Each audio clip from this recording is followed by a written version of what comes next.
I think we can all agree that regardless of what you think of the games that came out during this time, the early 2010s were a good time to be a Sonic fan. After years of being stuck in a limbo of poor management and rushed games, things were finally starting to look up for the franchise as Sega finally managed to prove to general audiences that they are perfectly capable of making consistently good Sonic games. First with Sonic Colors, which brought back the boost gameplay from Sonic Unleashed and helped bring back goodwill for the franchise from critics and consumers. And then again a year later with Sonic Generations, which further improved the boost system and level design, making it the best it had ever been. At the same time, Sega deepened their cooperation with Nintendo in 2013 by entering a partnership in which Sonic Team would develop and release 3 Sonic games as Nintendo hardware exclusives. And so, the stage was set for the next major Sonic game, which ended up being Sonic Lost World, released later in 2013 on the Wii U and 3DS consoles, with a 3DS version's development being handed to DIMS, as was done with every other 3DS port of a major Sonic game. It aimed to replicate the success of Sonic Colors on the Wii by catering more to Nintendo's core consumer base, having visuals and stages more reminiscent of Super Mario Galaxy. And up until recently, it was one of the few 3D Sonic games I've never played, and I never intended to do so, as I didn't feel like it was a game I would enjoy. But then it went on sale and I wanted to get something new to play, so I decided to give it a chance. I bought it, I played it, and now I have some thoughts I want to share with you. But before I get into the game itself, there are some things I want you to bear in mind while watching this video. So as you might have already realized, this video will be tackling the PC port of Sonic Lost World and not the original Wii U release, and I will also not be discussing the 3DS port today.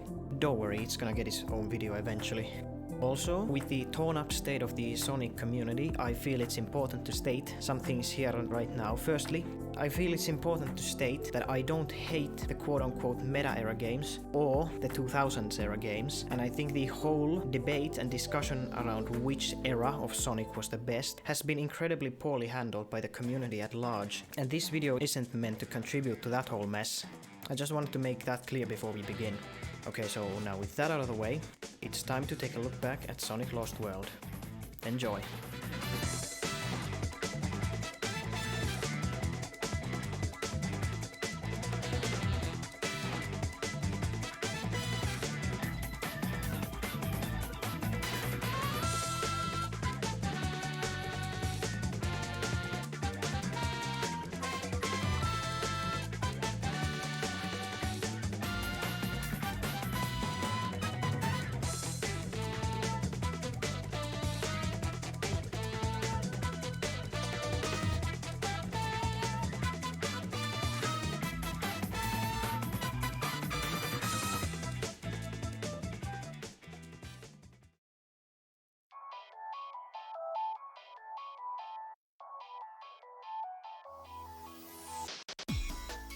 Starting off with the positives, we can probably all agree that when it comes to animation quality, Sonic Lost World has some of the best the franchise has ever seen. The action in cutscenes feels really smooth and good to look at, and the facial animations are really well done for most scenes.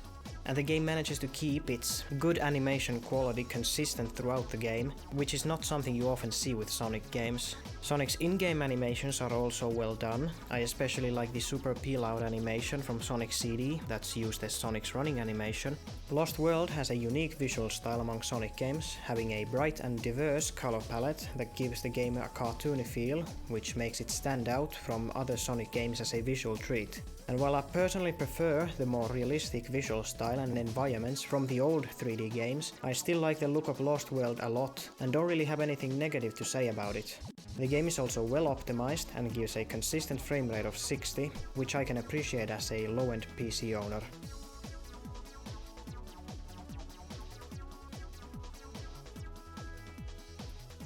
After completing the game, you can unlock 4 additional minigames on top of the ones you've unlocked throughout the game. Usually, Sonic games don't give you anything to do after completion, so I like that they added something extra for the player to stick around for a bit longer. The game also comes equipped with a short boss rush mode DLC you can access by gaining 100,000 points in game. There was also some Nintendo themed DLC for the Wii U version of the game, which also looked pretty interesting. But I think they're only accessible for those who bought the DLC on the Wii U, so that's all I'm gonna say about them.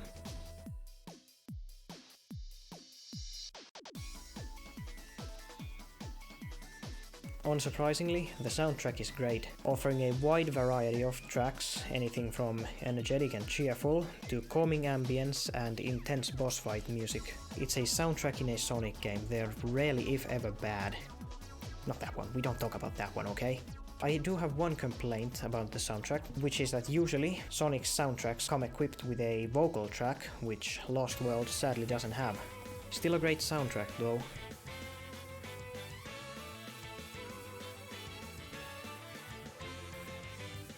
Sonic's controls and gameplay received a total overhaul for this game, with the boost system having been replaced by a parkour system, which lets you choose between 3 modes of speed: walking, running or spin dashing. The lock-on system now aims for multiple targets at a time and can also be used to execute a new kick move. You can also run on walls and extend your runtime by either jumping to another wall or spin dashing. Sonic also feels overall much slower to play, which was intentional as the game was designed to focus more around platforming and exploration instead of the tried and true formula of gaining and maintaining speed while avoiding obstacles. This is the first time in a long time Sonic Team attempted to reinvent Sonic's playstyle for a mainline game, and so the question remains, how well did they do? Well, not that great, but there were some things about the gameplay that I enjoyed a lot while playing.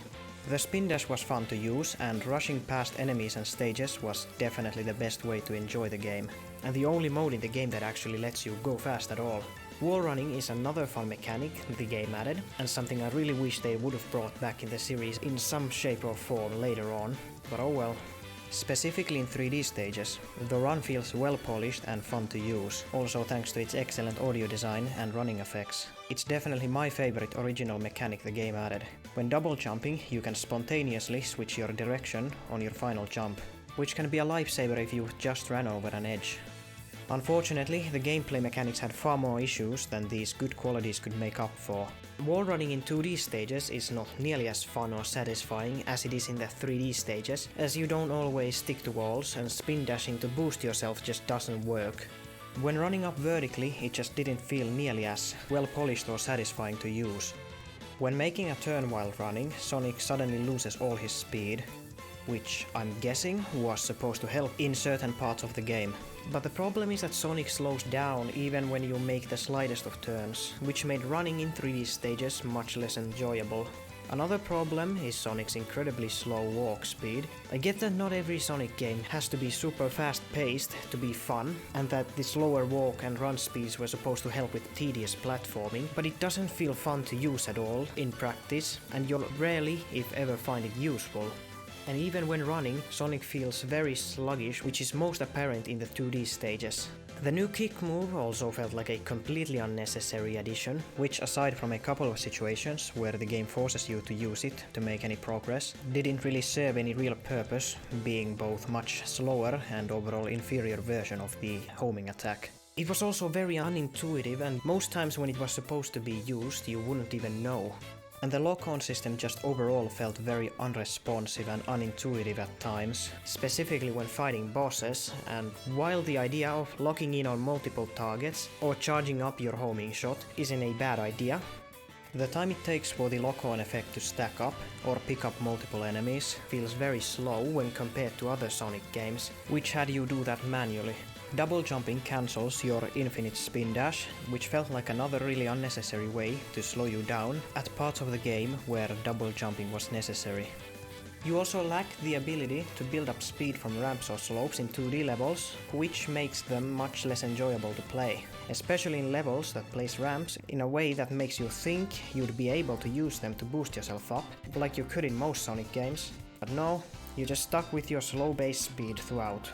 The 3D levels don't really have this issue, as the tubed design of the stages makes them mostly flat, but it's still very apparent in the 2D stages, and for me, it just made the game so much less appealing, as building and maintaining speed to me has always been a big part of why I like Sonic games, specifically games from the 90s and early 2000s. And those fun elements aren't really present in Lost World, which is a shame. Overall, I think the gameplay just felt like a big downgrade after Generations, and the good elements it had were rarely focused on in the stages. And to me, it just lacked many of the things that made Sonic great in the first place, and actively fights against those qualities by slowing Sonic down in any way possible. Still, I want to emphasize that the gameplay elements I found enjoyable were really well executed. But when your game has 3 modes of speed and only one of them feels enjoyable to play, then there's a problem somewhere. Whether it's with the game or with me, that's up to you to decide. And out of the 3D playstyles I've experienced, this one's still probably my least favorite. Compared to them, Sonic just didn't feel as fun to play.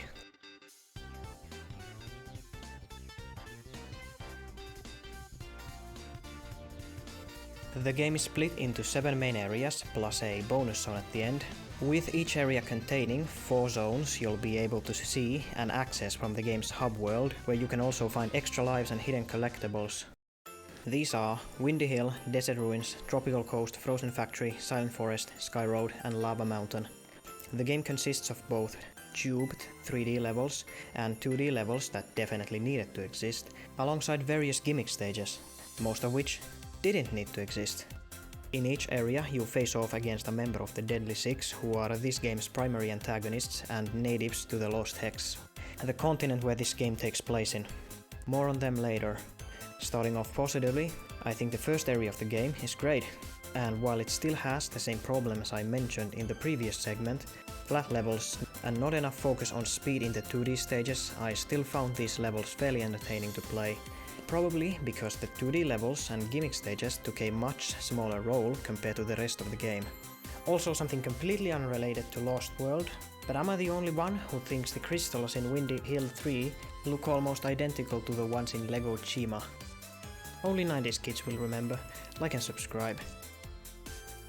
The max speed stages were also pretty good, and for me they were the most fun gimmick levels in the game. The underwater rail grind levels were also great, mainly because of the visuals and great soundtrack, but I also thought the rail grinding was pretty fun. Overall, I think the 3D levels are all pretty great, with only 1 or 2 levels that felt mediocre or outright bad. And the first few 2D levels felt passable enough. The stages require a lot more focus and engagement from the player than the boost stages did, and they're overall just far more difficult than any boost stage I can think of. So yeah. If you like yourself a good challenge, I'd recommend you try out the time attack mode, which forces you to restart the whole level after dying. The red rings also had a decent challenge for completionists, but I didn't really care about collecting all of them like I did in Generations or Forces. Not because they were poorly implemented or anything, I just didn't feel like it, I guess. Sadly, the good levels only make up about a third of the game, and the rest of the game is filled with mediocre to bad 2D levels or outright annoying gimmick stages. The 2D stages suffered from a severe lack of alternate paths, which serves to make them more boring and less interesting to play on repeat playthroughs. The parkour mechanics were also poorly implemented in 2D levels, with the wall run feeling more janky and unfun to use, for reasons stated previously, and yet wall running played a much bigger role in the 2D stages, which was a real shame to see, because it felt very much underutilized in the 3D stages where it was actually well implemented. And while I didn't mind the inclusion of wisps in the game in concept, I feel like the way they were used felt kind of uninspired. Now I haven't played Colors, so I can't really make any comparisons between this and that game. Most of the time they were just used to skip parkour segments, which are already far and few between, and with the exception of the drill and void wisps, they didn't feel fun to use at all, especially the music note. Some stages also completely deviate from their area's given theme, like the casino stage in Frozen Factory, an aquarium in the middle of Lava Mountain, and the Desert Ruins zone.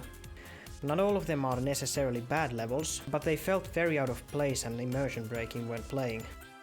There was also a ton of needless automation, like the secret path in Desert Zone, which basically just plays the entire level for you. The seamless transitions between 2D and 3D sections in stages aren't present in Sonic Lost World like they were in Generations or Colors, which kinda ruins the immersion again. But it's not a big issue and it's not something you really care about when you're playing. The biggest problem for me comes with the large focus on one-off stage gimmicks, which were usually pretty awful. Having to slowly wait for this fruit to move around in tropical coast is nothing short of frustrating and needlessly time-consuming. The ice skating and snowball sections in Frozen Factory Zone felt especially awful to control. And the jetpack joyrider levels felt very bland and uninteresting, and the way you're supposed to beat the mini-boss at the end of this stage is very poorly explained. It's actually not explained at all. Oh, and since I finally got to play the pinball levels of this game, they weren't great, they sucked. Sonic felt like he had absolutely no weight to him, the boards were way too small and your visibility was very fucked. And yeah, pinball sucked. Please watch the history of pinball video, okay? I put a lot of effort into that one, and it's a lot better than this one, okay? Just please go watch that one.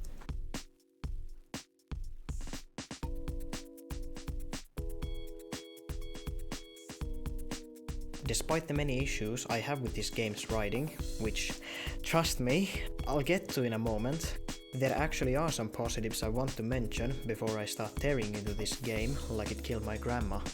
I thought the student-teacher dynamic between Zavok and Zik was pretty decently executed, and their interactions are alright, all things considered.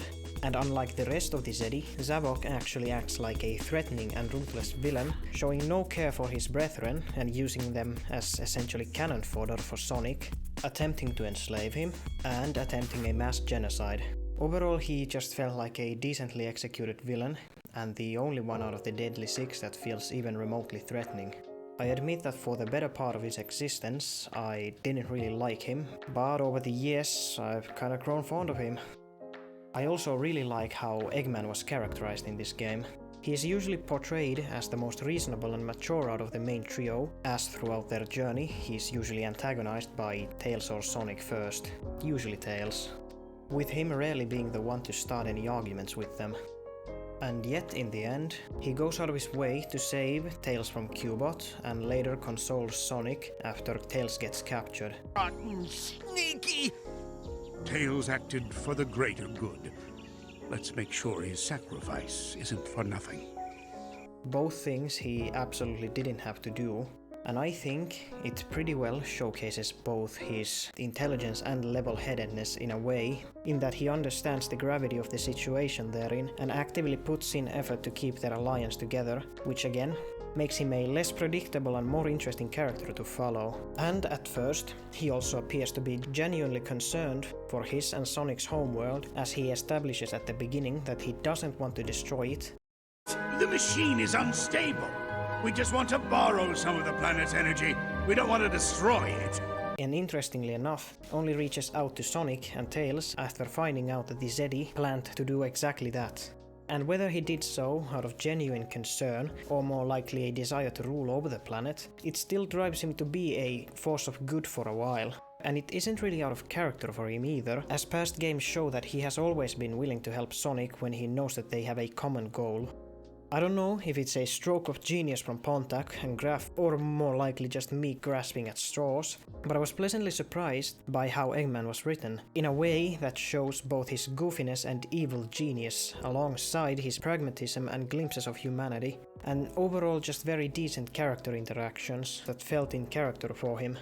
It's just nice to sometimes get a portrayal of Eggman that shows him as something else than a comedically evil monster.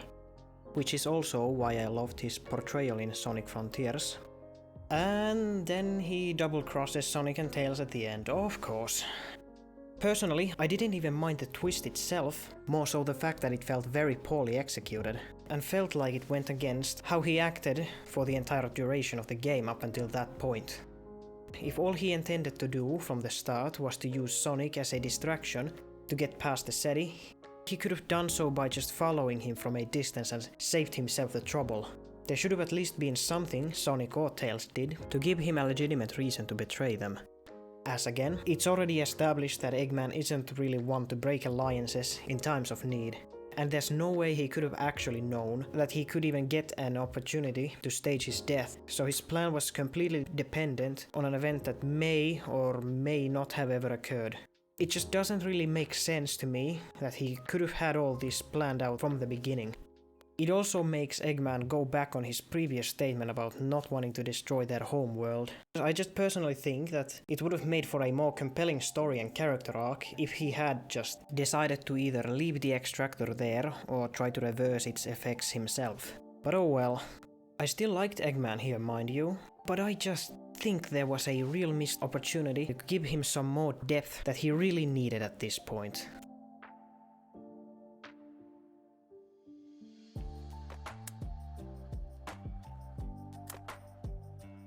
And after that perfectly sane little rant, it's time to talk about the story itself. And unsurprisingly, I thought it felt very weak in both its characterization and storytelling, and was definitely my least favorite part of the game. I know it's an ice cold take at this point to say that the story of Lost World was bad, but I still want to try and go more in depth on why I think it sucked. And before I go further, I want to explain something that I feel a lot of people don't seem to understand when talking about Sonic Lost World, the 2010s games, or Sonic in general. Yes, the majority of the fandom is made up of young kids, and the games are primarily made for that demographic, especially the Nintendo exclusives of the time. Hence why the humor doesn't usually stick for anyone older than, let's say, 7. And that's something I completely understand. What I don't understand is how that justifies poor storytelling and characterization. Now, I'm not saying that all Sonic stories should be super serious or profound, and I'm not saying that they've ever been that. Most Sonic stories have a fairly good amount of jokes and cheesy dialogue tied to them, and have felt overall lighthearted, but at least they still had stories with plots and entertaining characters, all things that Sonic Lost World appears to utterly lack. Furthermore, a game being designed primarily for younger audiences doesn't mean you shouldn't put effort into the story. In fact, I'd argue that having an impressionable audience makes giving the game an entertaining and cohesive story and moral lessons even more important. The best example I can think of right now is Tails' story from Sonic Adventure, which is about becoming more confident and overcoming your fears, which is an important message to get across for younger people, and as someone who views Tails as kind of a comfort character, that message definitely resonated with me when I was younger. And say what you like about the 2000s games, the characters in those games were, for the most part, endearing, and the stories were, at the very least, interesting to watch unfold. And more importantly, they gave us good character interactions that largely helped define many characters in the franchise, or the most popular way they're viewed by the fanbase. This is all especially important for a long-lasting character like Sonic, who, whether you like it or not, has been around long enough to pull a large amount of teens and adults into the fanbase, and that will never change. So making Sonic's stories exclusively enjoyable for children just seems to needlessly alienate a large portion of the fanbase for no real reason or gain. The scene with Sonic accidentally causing Tails to get captured is probably the most telling when it comes to the story. I'll let the scene play out and see if you can spot the problem here.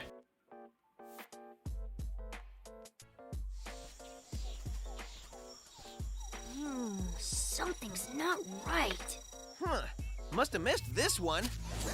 Sonic! It's a trap! Tails, no! Those rotten, sneaky...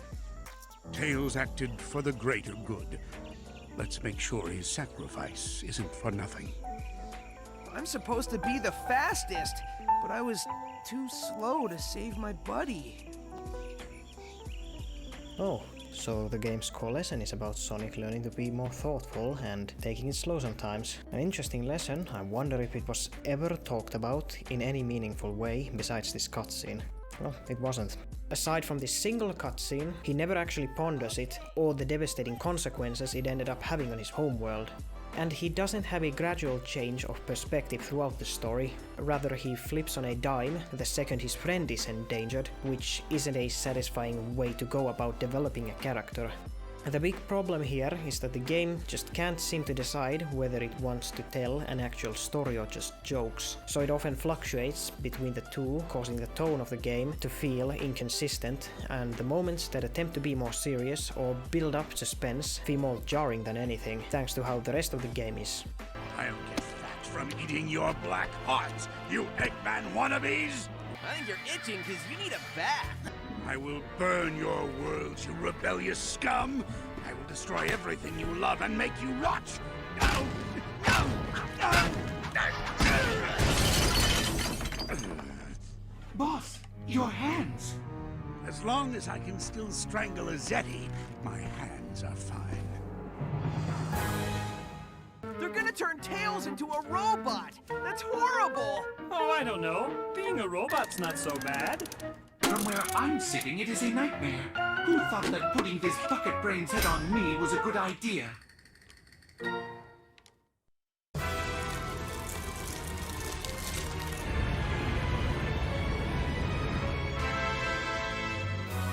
You know, I could have probably been more lenient to this story if this was clearly an attempt at parody and was actually funny, like Sonic Boom was. But with how the game was, it just felt poorly written and inconsistent. And then there's Tails. Oh, how the mighty have fallen. You know, I can't understand where this interpretation of Tails came from, because it was nothing like him at all, and it really does make you wonder what kinds of character bibles the writers were given. In fact, Tails just straight up fucking sucked here. Precisely, his personality has been flipped from the endearing, intelligent, naive and occasionally brave hero to an annoying, belligerent, jealous, self-centered brat whose only purpose in the story is to talk shit about Eggman and flaunt his superiority to Sonic and everyone else around him, and suddenly get mad at Sonic for working together with Eggman despite having allied and worked with him in the past without any issues. And the subplot, where his relationship with Sonic is strained because of Eggman, is never explored or resolved in any meaningful way. So hey, that was a waste of time. And Sonic isn't that great either. Most of his jokes fall completely flat, and he has this really annoying nasally voice for some reason. Get lost, Eggman, and let us get things under control! Look, I like Roger as the voice of Sonic. I really have nothing against him. He really wasn't at his best here. He got better in the final third of the game, but that's because he got a lot quieter. But to be fair, he did have some lines that were mildly amusing. And a lot of cutscenes in this game just served no purpose to the plot or characters and just existed so the writers could shoehorn more of their epic jokes in. Some just felt completely useless and could have easily been taken out of the story and nothing would have changed. Take this scene as an example. Whoa, whoa! Before we start destroying each other, let's remember why we're working together. Okay, please remind me. Tails, we need Eggman to shut down his machine. And you don't trust me to do it. What? No! I trust you, Tails. It's just that... No, you don't. You trust Eggman more. Do you know how much that bites? I do trust you, Tails, but the whole world's in danger because I did something stupid. Do you know how much that bites? Actually, nothing bites more than having to listen to this dreadful conversation. Eggman, you bite! And yeah, I know, it's supposed to show how Eggman is straining Sonic's and Tails' relationship, but like I said, that point is mute since the conflict never went anywhere. The story also doesn't have any stakes or lasting consequences, like when Tails was roboticized and immediately became normal in the next cutscene without any explanation as to how, or the fact that Sonic's world was effectively killed, and then Tails just restored everything back to normal. I mean, even if all the energy was returned to the world, there's no way that the world dying didn't have any lasting consequences to the ecosystem whatsoever. It's not like that's never happened before. Anyway, I think I've complained about the story of a kids game for long enough now, so let's move on.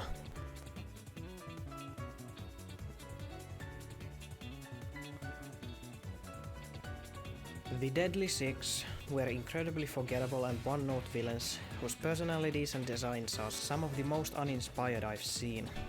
And besides that, they never felt like actual threats you actively need to fight against or keep at bay. Zavok talked a big game, but he never actually did anything to make him feel like a real threat, and the rest of the Zedi are just portrayed as bumbling fools, with these two being the worst offenders. The boss fights were some of the lamest and most anticlimactic the series has ever seen. So much so that they make the Sonic Blast boss fights seem like the peak of game design. The lock-on multiplier makes it possible to finish these fights in about 2 hits, and with some of them, like Zavok in Sky Road or Xena's Snowball fight, they're just frustrating to play. Then there's Eggman's fight at the end, which is essentially a worse version of the Colors final boss, at least by the looks of it. Still a more enjoyable experience than the other fights, and the music slaps hard, so I guess there's that.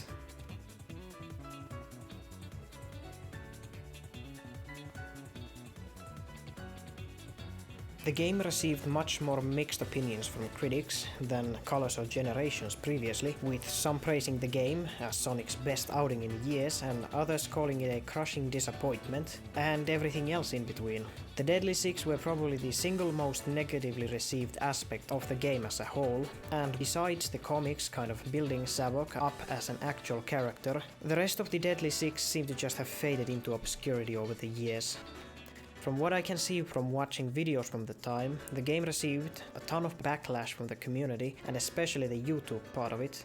And honestly, I don't think everyone who dunked on the game at the time did so in good faith. But hey, that's been the case with most Sonic games released in the past decade. But on the other hand, I can also kind of sympathize with older fans, since it did feel like Lost World was designed to further aggravate older fans who already felt like they were being thrown to the wayside. Shortly after the game came out, Pontac admitted in an interview that he'd never played the games or been a fan, and didn't really care about the game's previous continuity or character development. Well, I would love to write bigger stories, but I'm not familiar with the Sonic adventures that you're talking about. Oh, you're not? No, like I said, I didn't come into this being a Sonic player or a Sonic fan. I was aware of the existence of the character, of course. And, peripherally knew what he was about, but I knew nothing about his history or anything. So I kind of Wikipedia and I watched some cutscenes from various games on YouTube. But yeah, I really don't know the chronology. And this, of course, was met with a completely reasonable and mature response from the fan base. Except for the ones that just hate me for dumb reasons. Existing. Yeah, they hate me for existing, and they want my dog to be dead, and they don't understand how the world works, how things work, and it's just kind of childish, and it's unfortunate because whatever vocal group is behind all of that they definitely screwed it for any Sonic fans who wanted me to do a Sonic panel at any cons that I have ever gone to subsequently or in the future. Oh, never mind. Yeah, I think it's kind of stupid to not care about the characters you're riding, but Jesus Christ, some people always take it way too seriously. Like, no matter how shit a video game is, it doesn't warrant sending death threats to people who worked on it. And no matter how good you believe the game is, it ended up deepening the divide between the 2000 and 2010s fans, and in the long term, the direction Lost World took the franchise ended up having disastrous consequences for the franchise as a whole. But that's a story for another time. And the game didn't even sell well, being one of the worst performing mainline games commercially, which I think may be a direct consequence from their decision to pander more to Nintendo's core audience, because in doing so the game lost many of the elements that made Sonic fun in the first place, and thus turned away many die-hard fans, while Mario fans got actually good Mario games, so they didn't need to bother with Sonic Lost World. And other than that, Sonic Lost World doesn't really have a legacy to its name, neither good or bad. Feels like it's just been completely forgotten by the fan base, for better and for worse, and the poor reception the game received also discouraged Sega and Sonic Team away from trying anything new, which didn't work out either, but again, that's a story for another time. As for me, after finishing my playthrough, I was left with mixed feelings on the game as a whole. On one hand, the game had some pretty fun and unique core gameplay mechanics and stages, as well as good visuals and animation that made the game feel vibrant and decently fun to play, while offering a more challenging and engaging alternative to the boost formula. On the other hand, the core gameplay mechanics had tons of issues, in addition to the annoying stage gimmicks, underwhelming third act, poor story, poorly written characters, tonal issues, and some of the most anticlimactic boss fights in the franchise. Still, I can honestly say that I do see tons of elements in the game that make it a fun time to go through, and I would have probably liked it a lot more if I wasn't so focused on the story problems and nitpicking. And I understand that I'm not in the game's targeted audience, and if you are, or were, and liked it, good for you. I can see why one would like Lost World. But for me, the aforementioned issues outweigh the positives. I'll still probably come back to play the fun stages when I feel like it. If I were to give it a score, a 6 out of 10 would probably best describe my feelings on the game as a whole. In the end, I didn't think it was a bad game. I just felt that it was a bad Sonic game. And that's that. This is hopefully the first in a series of videos coming in the future about the 2010s era of Sonic, with some other stuff along the way. This project was a pretty big undertaking for me at the moment, especially since I've had to study for exams at the same time, so I'd seriously appreciate if you show some support, if you liked the video, and give me your own thoughts on the game in the comment section. I'd be interested in seeing what you guys think of the game and maybe strike up a constructive conversation. That'll be all for today. Now, if you'll excuse me, I've got some exams I need to study for. See ya!